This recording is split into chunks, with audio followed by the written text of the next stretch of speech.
جی بالکل 12,000 سال بعد ایتھوپیا میں ہائیلی کپک کے مقام پر آتش فشاں جو پھٹا تھا اس کے اثرات پاکستان پر کب نمودار ہوئے، یہ ہم جانیں گے ماہر موسمیات عائشہ کنول سے۔ عائشہ مجھے یہ بتائے گا، جب وہاں پر والکینو ایش ہوا تو اس کے اثرات آپ لوگوں نے پاکستان میں کب دیکھے، وہاں کی رپورٹ کیسے آئی اور کس طریقے سے آپ لوگوں نے اس کو پورا آبزرو کیا؟ بیسکلی یہ جو فرانس کا جو ایریا ہے وہ ہمارے ورلڈ میں تمام جتنے بھی والکینک کرپشنز ہوتے ہیں ان کی رپورٹس ہم تک پہنچاتے ہیں۔ تو جب یہ اتوار کے روز ایتھوپیا میں گپی کے مقام پہ جب یہ آپ کے پاس ایرپٹ ہوا ہے، اس دوران ہمارے پاس فوراً الرٹ جاری ہوا ہے، اور اس الرٹ کی صورت میں ہم یہ جو اس طرح کی امیجز ہیں وہ ہمارے پاس شو ہوئی ہیں، جس میں ہم جو ہے تقریباً 24 گھنٹے تک اس کو مانیٹر کرتے رہے ہیں۔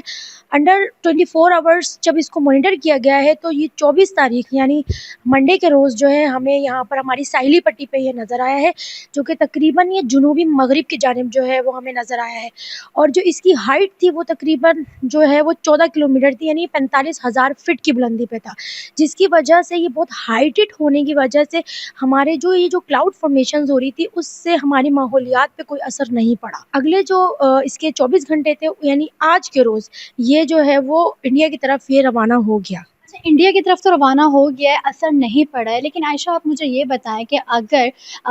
اس کی جو ہائٹ ہے وہ کم ہوتی، زیادہ بلندی پر نہیں ہوتی، تو یہ پاکستان کی ساحلی علاقوں میں یا پھر اگر ہم بات کریں اوورآل یہاں کراچی کی طرف تو کتنا خطرہ ہوتا؟ بالکل، والکینوز جب ارپٹ ہوتے ہیں تو اس کے اندر جو آپ کی والکینک ایشز ہوتی ہیں وہ آپ کے کلاؤڈس کے ساتھ جو ہے وہ مکس ہو جاتی ہیں، جس کے اندر آپ کے پاس بہت زیادہ جو ہے پوائزنس گیسز ہوتی ہیں، لائک سلفر ہوتا ہے، پھر اس کے اندر جو ہے نائٹریٹ ہوتا ہے، جو کہ انسانی جو انہیلیشنز ہوتی ہیں ان کے لیے بہت پرابلم ہوتا ہے۔ تو اگر یہ پورا کا پورا آپ کے پاس لو ہائٹڈ ہوتا اور یہ ہمارے پاس کافی دیر تک سسٹین کرتا تو ہماری جو فضائی آلودگی ہے اس کو بہت زیادہ متاثر کرتا۔ جو سوشل میڈیا کے اوپر خبریں گردش کر رہی ہیں اس کے بارے میں آپ کیا کہنا چاہیں گی عوام کو، کہ وہ ان ساری خبروں کے اوپر کان نہ دھریں، کیونکہ ہماری عوام ایسی ہے کہ سوشل میڈیا کے اوپر کوئی خبر آتی ہے تو فوراً اس کے اوپر یقین کر لیتے ردر دین کہ جو اس کا متعلقہ ادارہ ہے اس سے آپ بات کریں، تو آپ ان لوگوں کے لیے کیا کہیں؟ محکمہ موسمیات کی سب سے ایک بہترین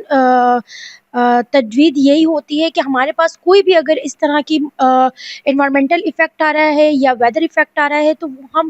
ہم سے جتنا ہو سکے ہم بہت تیزی سے یا الرٹ جاری کر سکیں۔ تو یہ ان کو چاہیے کہ ہمیں ہمارے جو بھی الرٹس ہیں جو کہ ہم بر وقت جو ہے وہ لوگوں تک پہنچا رہے ہیں ان کو جو ہے وہ فالو کریں، آپ اس پر ہی زیادہ تر فوکس کریں، اس پہ ہی زیادہ ریلائی کریں۔ جیسے کہ یہ پورے ہسٹری میں تقریباً پی ایم ڈی کی پوری ہسٹری میں جو ہے فرسٹ ٹائم جو ہے وہ ایویشن سروس نے جو ہے وہ میٹ سیگمنٹ جو ہے وہ ایشو کیا ہے، کیونکہ اس سے پہلے قبل وقت جتنے بھی ماہر موسمیات ہیں اور جتنے بھی ماہر ایویشن کے جو ڈویژن کے جو لوگ ہیں وہ یہ کہتے ہیں کہ پاکستان میں اس طرح کا کوئی ایونٹ رپورٹ نہیں ہوا، لیکن پاکستان میٹرولوجی کا ڈپارٹمنٹ کے جو ایویشن سیکشن ہے یہ اس کی بہترین کاوش رہی کہ اس نے بر وقت جو ہے وہ اس چیز کو نوٹس لیا اور اس چیز کو عوام تک پہنچایا۔ جی بالکل، ماہر موسمیات عائشہ کنول ہمارے ساتھ موجود تھیں، جو کہ ہمیں پوری تفصیل سے بتا رہی تھیں کہ کب ان کے پاس رپورٹ آئی، کتنی دور وہ تھا، کون سے سارے علاقے پہ تھا۔ جب آیا تھا عائشہ نے ہمیں یہ بتایا کہ یہ جو کلاؤڈ تھا وہ اس طرف تھا، لیکن اب وہ یہاں سے گھوم کے بھارت کی طرف جو ہے جا چکا ہے، تو کراچی یا پھر ہم پاکستان کی بات کریں تو اس کو کوئی خطرہ نہیں ہے۔ اور جو سوشل میڈیا کے اوپر خبریں چل رہی ہیں انہوں نے عوام سے یہی کہا ہے کہ ان کے اوپر کان نہ دھریں، جو کہ متعلقہ ادارے کی جانب سے خبر بتائی جا رہی ہے اس کا فالو کریں۔ جی